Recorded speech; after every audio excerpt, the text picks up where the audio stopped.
palavra de hoje é sobre Jesus, o discípulo. O discípulo é um aluno que aprende com o seu mestre. É certo que um aluno precisa decidir aprender, mas o problema começa quando queremos aprender sem que haja alguns detalhes no relacionamento entre nós e o nosso mestre. Então hoje vamos ver 3 detalhes principais entre Jesus e o seu discipulador. Quem sabe quem foi o discipulador de Jesus? O Pai. O Pai. O Pai foi seu discipulador. E em princípio, essa é uma das coisas que Deus tem por objetivo nas famílias. Em cada família, o pai é o discipulador, assim como o pai foi o discipulador de Jesus. Né? Os pais, o pai, a mãe, são os discipuladores, são aqueles que vão levar os seus filhos a andar no caminho, no destino, no propósito que Deus tem para eles. Então o pai levou Jesus no caminho, no destino e no propósito que ele tinha para ele. E não foi fácil. Muitas vezes Jesus ficou querendo saltar do barco, e temos na Bíblia até vezes que ele orou e dizendo: Pai, se possível, veja a palavra, se possível, afasta de mim esse cálice. Isto é, Senhor, chegou uma hora aqui que eu estou querendo sair pela tangente, eu não quero passar nesse problema, mas se não for possível, eu passo. E o pai respondeu para ele: não é possível, você passa. Então quais foram as coisas principais? Eu separei 3 coisas principais no relacionamento de Jesus com o Pai. Jesus como discípulo, o Pai como seu discipulador. 3 coisas importantes que Jesus aprendeu. Nós temos uma ideia romântica às vezes sobre Jesus.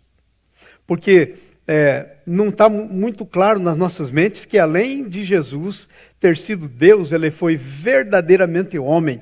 E o tempo que ele viveu da sua humanidade aqui na Terra, a Bíblia diz que ele foi o segundo Adão. Homem perfeito, o segundo Adão. Ele se encarnou e viveu uma vida perfeitamente de homem. E na sua vida como homem, tudo que ele fez aqui, ele não fez nada como Deus. Se tiver alguma coisa nos evangelhos que Jesus fez como Deus, não se aplica a você. Porque você não é Deus. Todas as coisas que Jesus fez, ele fez como homem, verdadeiramente homem, porque ele veio para ser o segundo Adão. Não o Deus encarnado na terra. Não para agir como Deus, mas sim ser perfeitamente o segundo Adão. Depois resgatar as coisas que o primeiro Adão fez. Satisfazer a justiça pelo amor. A justiça de Deus foi satisfeita pelo seu amor, e ao fim de tudo, nos trazer de volta para o caminho e o plano que Deus tinha no começo. Deus nunca mudou seu plano, Deus não tem plano B, sempre teve o plano A. A primeira coisa que Jesus precisou aprender foi uma coisa chamada submissão. Enquanto eu estudava, eu estou há 5 dias mais ou menos estudando sobre esse assunto, pondo em ordem o assunto. Esse é um estudo tópico, estudo tópico é um dos mais difíceis de fazer. Porque você tem que pegar o assunto em todo, por exemplo, eu peguei esse assunto em todo o Evangelho e separar quais foram as coisas maiores e depois separar por subtópico. É um negócio que toma tempo. Gastei 5 dias. No último dia, eu gastei 6 horas na frente do computador, colocando isso em ordem, revendo o que é, o que não é.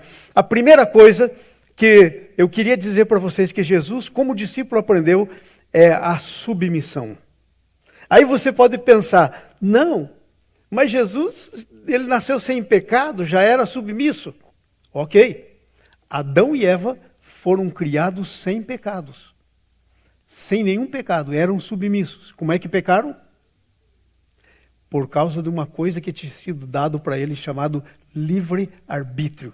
Quando Jesus veio, ele veio na mesma situação do Adão e Eva antes do pecado.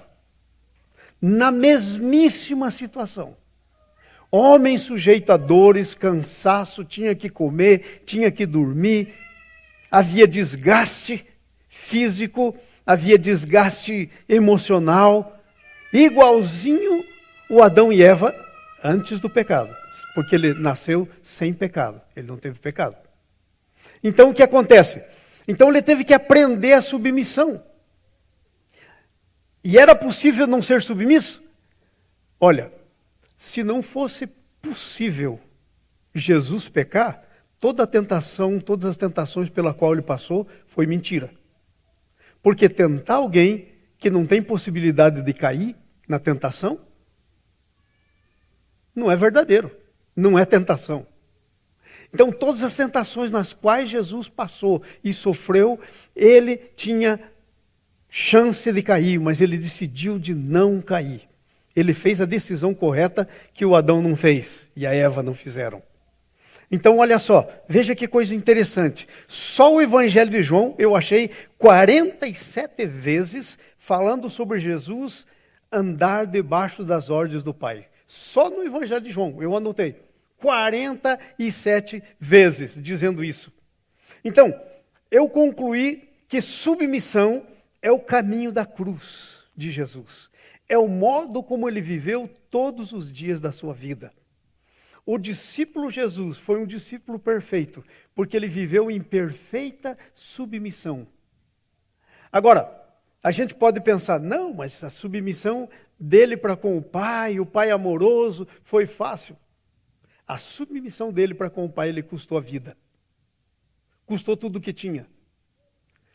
A Bíblia diz que ele teve que primeiro deixar a sua glória. E o Hebreus diz que ele se fez por um pouco menor do que os anjos, por causa da morte. Porque os anjos não morrem. E ele por um pouco se fez menor do que os anjos. Veja o tamanho do preço da submissão. Então, ele viveu todos os dias nesse princípio, no princípio da submissão. Agora, não era uma submissão qualquer. Não era uma submissão do que ele achava que tinha que ser. Não era uma submissão de escolher a hora que ele queria fazer alguma coisa. Não. Era uma submissão dentro daquilo que o Pai tinha para a vida dele. Por isso, Jesus, como modelo, é o modelo para mim e para você. A nossa submissão é o que o Pai tem de plano eterno para a nossa vida. É o que Jesus, o Filho, morreu para que eu seja e para que eu faça. Jesus morreu por 2 motivos por mim. Primeiro, para mim ser. Eu creio que nesse primeiro requisito todos já estamos bem. Nós já somos. Nós fomos feitos filhos de Deus. Nós não éramos, mas nós nascemos de novo e fomos feitos filhos de Deus. Mas aí vem a segunda coisa. Ele nos fez filhos, mas ele tem uma missão. Uma missão para nós. Que primeiro é o nosso crescimento na estatura do varão perfeito. E segundo é as obras que Deus Pai tem de antemão preparada para que a gente ande nelas. Aonde que está escrito isso? Efésios 2:10.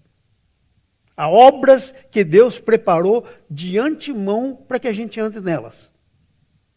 E há um crescimento que Deus quer que a gente tenha. E nesses 2 quesitos, às vezes a gente patina. Jesus não patinou em nenhum deles, mas às vezes a gente patina. Porque às vezes a gente não quer a submissão, porque vai doer, porque vai ter que negar a si mesmo. Às vezes a gente não quer esses 2 quesitos. Porque às vezes a gente quer fazer a nossa própria vontade. Então olha só, algumas coisas que eu anotei aqui. A submissão no quando fazer as coisas. Jesus era totalmente submisso ao Pai no quando. Não era só no que ia fazer, mas era como ia fazer e quando ia fazer. É muito importante no que, no como e no quando. João capítulo 2, nós temos aquela história do vinho, da transformação da água e do vinho. Então acabou o vinho, a mãe de Jesus, que devia ser amiga da família, alguma coisa, veio e falou para Jesus, eles não têm mais vinho. Aí Jesus respondeu para ela, mulher, que tenho eu contigo? Ainda não é chegada a minha hora. Olha que coisa impressionante. Jesus podia, Jesus queria, Jesus não queria ver aquele casamento terminando daquele jeito, mas ele não podia se mover por ele mesmo. Antes de chegar a hora dele. Não é chegada a minha hora. E quando ele está falando hora aí, tem 2 tem duas coisas relacionadas com essa hora. Tem a hora mesmo de relógio.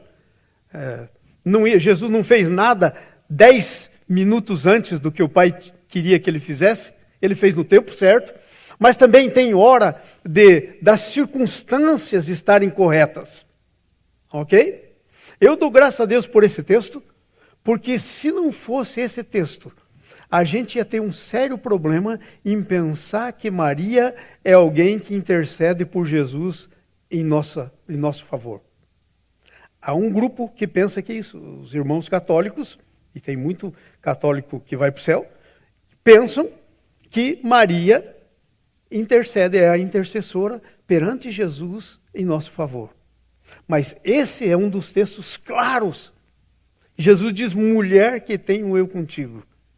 Você não pode interceder em favor. Aí a Maria entendeu.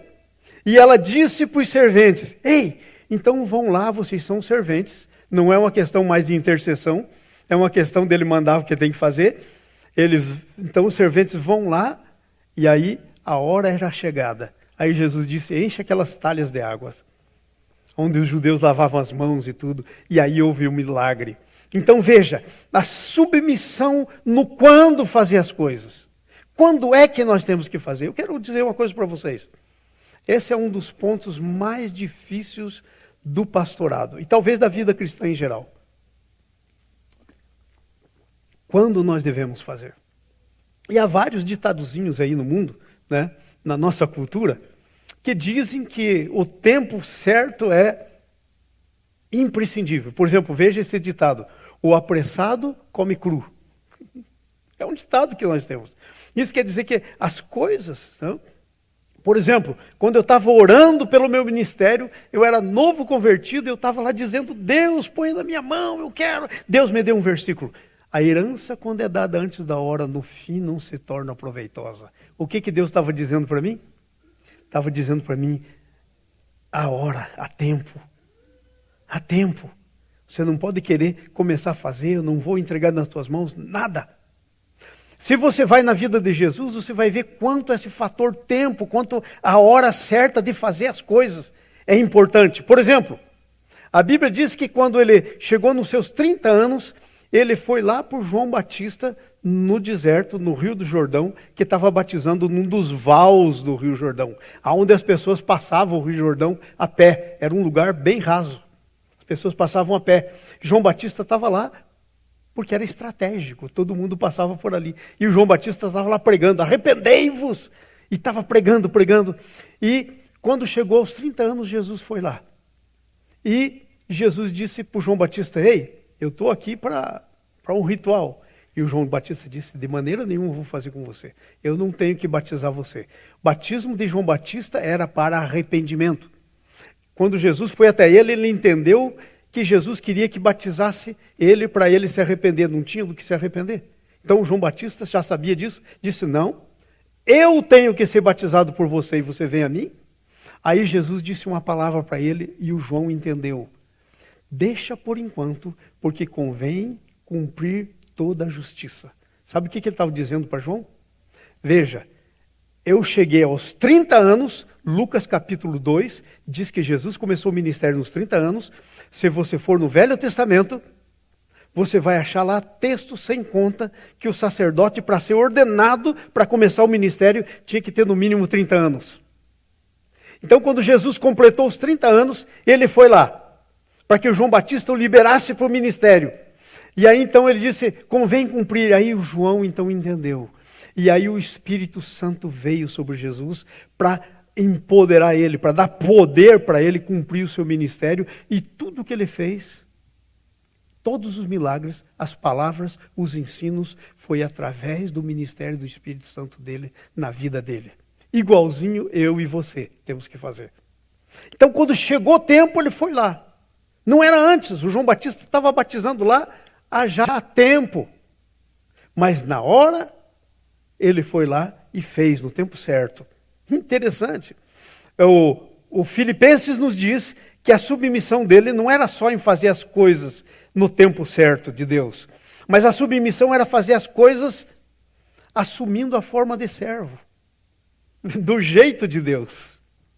O que Deus precisava aqui na terra para salvar você e a mim era alguém que viesse ser primeiro servo. Então ele disse: eu não vim para ser servido, mas para servir e dar a vida em resgate de muitos. Então ele assumiu a forma de servo. Agora, imagine Jesus, que antes não se chamava Jesus, era o Filho, com o Pai, todo glorioso, todo poderoso, tão Deus quanto o Pai, de repente ter que anular, deixar tudo do lado e assumir um corpo humano como eu e viver integralmente a humanidade como eu e você. Imagine a submissão. Então, submissão é assumir a forma de servo. Agora, ele ficou sempre na forma de servo? Não. Se você ler o texto, você vai ver lá escrito assim, ó: pelo que também Deus o exaltou e lhe deu um nome sobremaneira, e lhe deu um nome que está sobre todo nome, para que o nome de Jesus, aí ele já não deixou, não era mais servo. Mas até que venha a exaltação, a nossa posição é servos. E é o Pai que exalta. Esse é um problema muito sério às vezes para a gente. Porque a gente quer a exaltação sem ter passado pelo caminho da servidão. A exaltação é uma consequência de uma vida vivida como servo. É uma consequência. É tremendo. Jesus passou por isso. Ele é o discípulo perfeito. A submissão à vontade do Pai. João 6,38. Porque eu desci do céu, não para fazer a minha vontade, mas a vontade daquele que me enviou. Submissão à vontade do Pai. O Pai tinha uma vontade para ele. Sabia que o Pai tem uma vontade para nós? Sabia que Jesus tem uma vontade para você? Qual é a vontade de Jesus para você? A perfeita, boa, santa e agradável vontade de Deus para com você. Qual é? Às vezes nós não sabemos bem. Às vezes a gente vai se movendo por a gente mesmo. Jesus não. Ele tinha na cabeça dele claramente: olha, eu não vim fazer a minha vontade. Na verdade, a vontade dele, eu tenho certeza, muitas vezes era chutar o pau da barraca com aqueles judeus, fariseus, hipócritas. Quantas vezes ele se irou? Ele chegou até a fazer um chicote e virar a mesa dos cambistas, soltar as pombas e aquelas todas coisas lá no templo. Então, mas a vontade dele era fazer a vontade do Pai. Porque eu não falei por mim mesmo, mas o Pai que me enviou, esse me deu mandamento quanto ao que dizer e como falar. Gente, Jesus foi quem foi por causa dessas coisas, por causa dessas características de discípulo. E ele é o discípulo modelo para nós. A vida dele é o modelo para nós, é o padrão para nós. Não é o que nós achamos, não é o que pensamos, é a vida dele. Eu sei que o seu mandamento é vida eterna. Aquilo, pois, que eu falo exatamente como o Pai, o quê? Me ordenou. Não é uma questão de opção, é uma questão de obediência.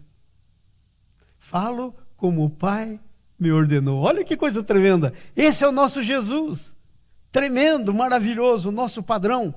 A submissão a obedecer por amor. João 14, 30 e 31. Vamos lá?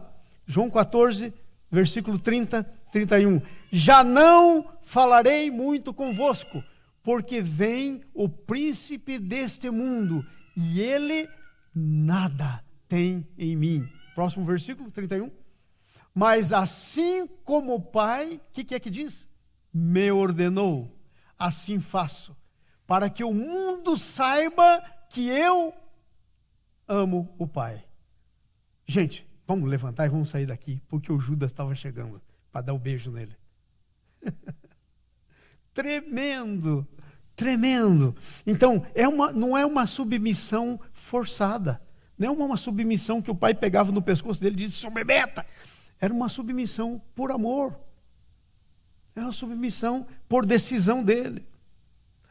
A submissão em permanecer no amor. Capítulo 15 de João.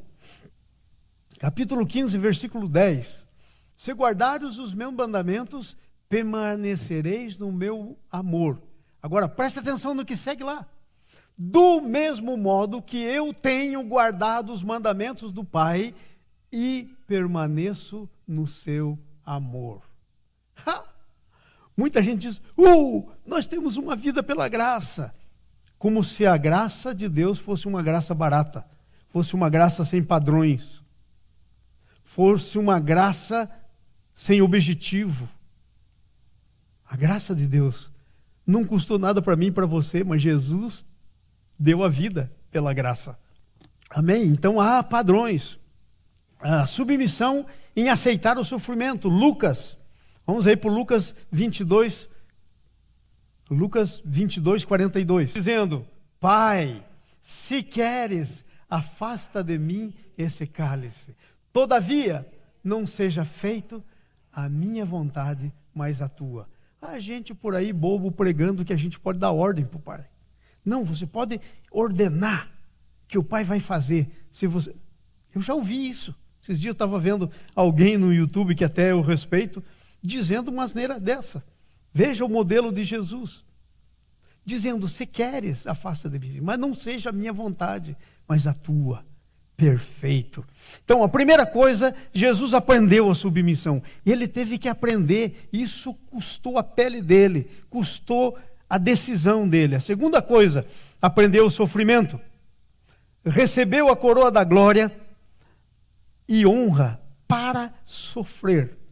Primeiro recebeu uma coroa para poder sofrer. Querem ver esse texto? Vamos lá, Hebreus capítulo 2, versículo 9 e 10. Vemos, porém, aquele que foi feito por um pouco menor que os anjos. Agora presta atenção aí, ó. Jesus, coroado de glória e honra, por causa da paixão da morte, para que, pela graça de Deus, provasse a morte por todas. Ele foi coroado de glória e de honra. Foi uma honra para Jesus morrer e resgatar você. Você sabia que nós somos para a glória do Pai e honra de Jesus? Olha o texto que está dizendo. Porque convinha que aquele, por quem são todas as coisas, e por meio de quem tudo existe, trazendo muitos filhos à glória, é isso que eu estou dizendo, eu e você, aperfeiçoasse pelos sofrimentos o autor da salvação dele. Espera aí, gente, aperfeiçoasse Jesus, já não era perfeito?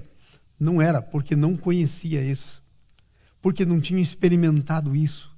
Nesse sentido ele não era perfeito. Depois que ele experimentou isso, e aí é claro, aperfeiçoasse por meio o autor da salvação deles. Aí você vai ver um outro texto que nós vamos ler mais para frente, que diz que pelo seu conhecimento, e conhecimento não é só intelectual, é vivencial, pela vida que ele viveu, ele salva muitos. Amém? Hebreus capítulo 5, versículo 7 a 9. Vamos aí. O qual nos dias da sua carne, agora eu quero que você preste atenção aí, porque não havia barreira entre Jesus e o Pai. Toda a oração de Jesus tinha um sim do Pai, mas tinha uma escolha dele. Então veja esse texto. O qual nos dias da sua carne, tendo oferecido com grande clamor e lágrimas, orações e súplicas, ao que podia livrá-lo da morte. Então o que está dizendo esse texto? Que ele estava pedindo com orações, lágrimas, clamor, súplica, para ser livrado daquele cálice, da morte, afastar o cálice. E tendo, agora olha lá, e tendo sido ouvido por causa da sua reverência ou obediência. Sabia que Jesus pediu para o Pai, Pai, afasta de mim esse cálice? Sabe qual foi a resposta que ele ganhou? Ok, eu afasto. Agora você decide. Se eu afastar o cálice de você, eu vou ficar só com você, com o meu filho. E essa grande família que eu tenho no meu coração, não vou poder ter. Porque é só pela tua morte para mim gerar muitos outros filhos, a tua imagem e semelhança, com um corpo da ressurreição, que você vai ser o primeiro. Então ele foi ouvido. E ainda que era filho, o que está escrito aí? E ainda que era filho, aprendeu pela obediência por meio daquilo que sofreu. Sofrimento ensina. Quando a gente sofre, a gente entende o outro que está sofrendo. É muito difícil a gente entender um que está sofrendo numa área que a gente nunca sofreu. A gente não consegue entender. E tendo sido aperfeiçoado, só depois que foi aperfeiçoado, veio a ser autor de eterna salvação para todos os que lhe obedecem. Amém? Então aprendeu pelo sofrimento. Amém? Recebeu um prêmio pelo sofrimento. Filipenses 2, versículo 8 e 9. E achado na forma de homem, humilhou-se a si mesmo, tornando-se, o quê? Obediente até a morte e morte de cruz. Versículo 9. Pelo que também Deus o exaltou soberanamente. E lhe deu um nome que está acima de todo nome, para que o nome de Jesus se dobre todo o joelho no céu e na terra, e todo mundo confesse que Ele é o Senhor para a glória do Pai. Aleluia! Mas eu quero que você preste atenção, pelo que também, por causa disso, por causa do que vem antes. Então, ele aprendeu pelo sofrimento. Lucas 22, 15. E disse, olha, é na última ceia dele, é na última Páscoa. Veja o que ele disse. Tenho desejado ardentemente. Ele celebrou o sofrimento. Eu tenho desejado ardentemente comer convosco esta Páscoa antes da minha paixão. Ele tinha um desejo ardente de fazer isso. Ele falou, eu vou sofrer, mas eu sei que no fim do sofrimento vem a glória. Eu sei que no fim do sofrimento vem vocês todos. Vem nós todos. Amém? Eu tenho muito mais coisas aqui. Tenho aqui um monte de coisa para ser dito. Mas nós vamos passar pelo terceiro. A primeira coisa é, aprendeu pela submissão. Segundo, aprendeu pelo sofrimento. Ok? E a terceira coisa é, aprendeu pela perseverança. Ele aprendeu pela perseverança. Ele se submeteu, sofreu e foi perseverante até o fim. É por isso que quando você pega as cartas do Apocalipse, são 7 cartas para as 7 igrejas. Aquelas igrejas são um símbolo de toda a igreja. 7 igrejas é um número completo. E quando se trata de Deus, perfeito. Então, a carta às 7 igrejas, todas elas terminam dizendo assim, ao que perseverar até o fim. Ao que perseverar até o fim. É uma doutrina bíblica chamada perseverança dos santos. Um dia talvez a gente fale sobre isso. Então ele aprendeu pela perseverança. A perseverança nos ensina. Às vezes nós perseveramos quando não é gostoso, mas o resultado vem depois. Às vezes nós perseveramos quando está difícil perseverar, mas o resultado vem depois da perseverança. Às vezes a gente quer o resultado antes, né? Às vezes, eu, por exemplo, estava estudando sobre coach, né? Eu sou mestre coach. E uma coisa que eu aprendi quando estava estudando é essa, que como líderes, nós desistimos quando estamos um passo antes de conseguir aquilo que a gente se propunha, aquilo que a gente queria. A gente começa todo animado, e aí a coisa vai indo, é uma curva. Aí a coisa vai indo, a gente chega lá no fim da curva, e a gente, não estou ainda, estamos crendo. Daí a gente persevera. Quando falta um pouquinho. Sabe? São pesquisas científicas, é um passo da coisa que a pessoa desiste. Perseverou quase tudo, mas não perseverou tudo. Entenderam? Então, A perseverança é importantíssimo. A respeito do início do seu ministério, nós já vimos a sua perseverança. Já pensou Jesus? Ele estava pronto antes dos 28. Quando ele fez 29 anos, estava pronto para começar o seu ministério. Mas tinha uma lei dizendo que tinha que começar dos 30. Era dos 30 aos 50. Se você quiser examinar isso, leia Números capítulo 4. Está cheio lá. Todos que iam servir na tenda da congregação, iam ser sacerdotes, tinham que ser dos 30 aos 50. Era uma condição. Então ele teve que perseverar e esperar. Aos 12 anos ele estava lá no templo, dando um banho de palavra e de sabedoria nos mestres da sua época. Mas só pôde fazer isso quando chegou nos 30. A perseverança dele. Então, às vezes a gente quer a coisa antes. O apressado come cru. Nós não podemos querer as coisas antes. Com respeito ao início do seu ministério, Mateus 3, já vimos esse texto. Com respeito à tentação, veja o capítulo 4, de 1 a 10. Veja a perseverança dele. Perseverando, andando na palavra de Deus. A Bíblia dizia que ele tinha que ter 30 anos para começar. Esperou os 30. Agora a Bíblia dizia que ele é pela palavra que se vence o inimigo. Mateus 4 fala da tentação. O Espírito levou ele no deserto para ser tentado. E aí o diabo disse, está com fome? Manda que essas pedras se transformem em pão. Ele podia. Mas tinha uma palavra de Deus sobre ele. Vá no deserto, jejue, fica lá até que os anjos venham e te sirvam. Então eu não vou comer comida que eu vou fazer. Tem uma palavra sobre mim. Sabia, irmão, que tem uma palavra de Deus sobre você? E que o diabo não pode fazer com que ela não aconteça? Você é a única pessoa que pode sair? O diabo não pode. Circunstâncias não pode. Nada pode. Mas eu posso. E na minha vida pessoal, examine a sua, na minha pessoal, eu já fui pela tangente várias vezes. E há coisas que já não volta mais. Ficou na história. Porque o tempo passou. E eu perdi. Então, na tentação, aí vem o diabo e diz, transforma. Ele diz, nem só de pão vive o homem. Venceu o diabo pela palavra. É assim que nós vencemos o diabo. Jesus, o discípulo perfeito, venceu o diabo pela palavra. É assim que nós vencemos. Está escrito na Bíblia. E venceram pelo testemunho, pela palavra.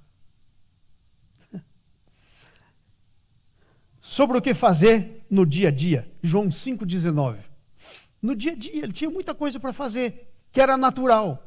Por exemplo, ele não precisava perguntar para o pai, pai, vou comer?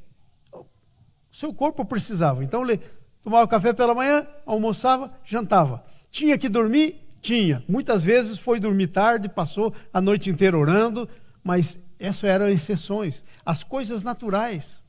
Mas havia coisa que ele não podia decidir, que ele tinha que ouvir. Disse-lhes, pois, Jesus, em verdade vos digo, que o filho de si mesmo não pode nada fazer, se não vir o pai fazer. Porque tudo quanto ele faz, o filho igualmente o faz. O que quer dizer isso? Transforme água em vinho. Faça vinho. Olhou para o pai não está fazendo vinho. Mulher, que tenho eu contigo? Não é chegada a minha hora. Aí, vocês serventes, vão lá, faz o que ele disser. Aí vem os serventes. Senhor, o que é que você quer que a gente faça? Ele olha para o pai, ele vê o pai mandando encher talhas de água. Pensa que Jesus fez isso pela cabeça dele? Ele viu o pai fazendo. É o que está escrito no texto, gente. Ele viu o pai mandando encher de água as talhas. Ele viu o pai mandando levar para o mestre sala. Pensa que ele fez por ele mesmo? Tudo que eu vejo o pai fazendo, eu faço. Tremendo. Nós temos que aprender a perseverança em fazer, em ver e fazer o que o pai está fazendo no nosso dia a dia. Como se preparar para as horas difíceis? Na palavra, é pela palavra. Mateus capítulo 26, versículo 36. Então foi Jesus com eles a um lugar chamado Getsêmane e disse a seus discípulos: sentai aqui enquanto vou ali orar. 37. E levou consigo Pedro e os 2 filhos de Zebedeu, que é Tiago e João, e começou a entristecer-se e a angustiar-se. Quando eu e você ficamos entristecidos e angustiados, a gente faz qualquer bobagem menos orar. A gente não ora. A gente fica angustiado, entristecido. Era a hora de orar. Era a coisa que deveria fazer. Oração é a conversa com o Pai. Era hora de fazer isso, mas nós não fazemos. Ele ficou triste. Então ele disse: a minha alma está triste até a morte. Gente, um dia eu estava falando num outro país aí, que eu fui sobre... Estava falando com uns 200 e tantos pastores sobre quando Jesus entrou em depressão. E aí um pastor levantou assim e disse: pastor, o senhor não está sendo bíblico, Jesus nunca entrou em depressão. Eu falei: ah, é? O que você entende quando Isaías 53 disse assim: ele tomou sobre si as nossas dores, os nossos pecados, levou sobre si. Ele não teve depressão dele mesmo, mas a nossa depressão caiu sobre ele e ele ficou deprimido. Sabe quando? Aí, ó. Então disse: a minha alma está triste até a morte. Ficai aqui e vigiai comigo. Ele não deixou a depressão vencer ele, mas a depressão caiu sobre ele, porque esse é um dos pecados nossos, meu, teu. Quantas vezes entramos em depressão? Ele levou sobre ele as nossas depressões, como discípulo. Mas como é que ele lidou com isso? É assim que eu e você temos que lidar. Vamos para frente? Próximo versículo. Adiantando-se um pouco, prostrou-se com o rosto em terra e orou, dizendo: meu Pai, se é possível, passa de mim esse cálice. Todavia, não seja como eu quero, mas como tu queres. Próximo. Voltando-se para os discípulos, achou o quê? Dormindo. Na hora difícil, em que você faz trevas, em que o demônio está assumindo o controle das coisas, porque era isso que estava acontecendo. Dá sono. Dá sono. A pessoa dorme. Vigiai e orai, para que não entreis em tentação. O espírito está pronto, mas a carne é fraca. Por que Jesus não andou na carne? Porque ele sabia que o espírito estava pronto, mas a carne era fraca. Sabe o que Jesus está falando? A alma. Está falando da alma dele e da alma dos discípulos também. A alma do ser humano é fraca. O espírito está pronto, mas a alma, a carne, é fraca. E o único jeito é você orar e se manter na palavra que Deus tem para a sua vida. E qual era a palavra que Deus tem para a sua vida? Você vai morrer, você como segundo Adão, vai viver a vida sem pecado. Depois você vai pegar o pecado de todo mundo sobre você. E olha, eu sinto muito, mas quando você pegar o pecado de todo mundo sobre você, lá na cruz, o Pai dizendo para ele: eu não vou poder estar junto com você, porque eu não posso estar onde está pecado. E aí Jesus diz: Deus meu, por que me abandonastes? Por causa do meu pecado, do teu pecado. Ficou sozinho. Mas se não é possível passar sem que eu beba, faça-se a sua vontade. Ele voltou outra vez e estavam dormindo, porque seus olhos estavam carregados. Próximo versículo. Deixando-os novamente, foi orar pela terceira vez. Gente, quantas vezes Jesus orou? 3 vezes, para que passasse o cálice. Mas o Pai disse não. E repetiu as mesmas palavras. Paulo tem uma história semelhante a essa. Ele tinha um espinho na carne, 3 vezes ele orou. Aonde que você acha que Paulo achou essa inspiração de orar 3 vezes? Jesus. Pai, tira esse espinho da minha carne. O Pai disse: a minha graça te basta. Vou deixar ele aí para que você não se ensoberbeça. Meu poder se aperfeiçoa na fraqueza. Então voltou para os discípulos e disse: dormi agora e descansais.